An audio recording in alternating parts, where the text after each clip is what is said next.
यो प्रदर्शनले नेसनल टिममा अब न्यू हेडको जन्म भएको छ। अब अहिले हेर्दै नै रहनु भएको छ।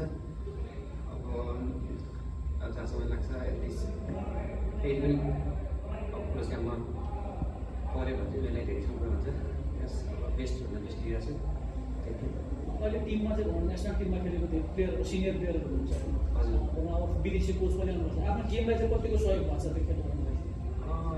अब सिनियर प्लेयरहरूले त्यो पाउन चाहिँ एकदमै अलिकति प्रेसर त हुन्छ अलिकति होइन। त्यसमा धेरै अब सिनियर भएपछि अब प्लेयर्स अब दाइहरूले अलिकति हेल्प गर्नु नि हुन्छ। सिनियर भएर गाइड गर्नुहुन्छ। त्यसमा एकदमै अब कोचले पनि अब जुन हामीले अब ट्रेनिङमा सिकाएको अब उहाँले टेक्निकली अब धेरै राम्रो गराउनु भएको छ टिममा। सो मलाई चाहिँ अहिले कोचले अहिले कोच एज सिनियर प्लेयरहरूले त्यस मोटिभेट गर्दा आफूले पनि सकेको थियो। लास्ट इयर इलामबाट खेल्नु भएको थिएन, त्यति राम्रो रिजल्ट थिएन। यो पालि अब डिफेन्डिङ च्याम्पियनमा जानुहुन्छ।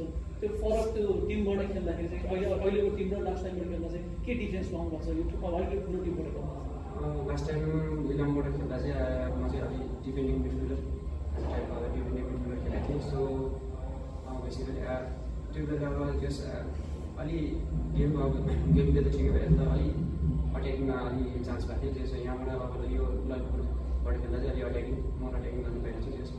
त्यही भएर यसो गर्नु पाएको छु। राम्रै खेल्छु।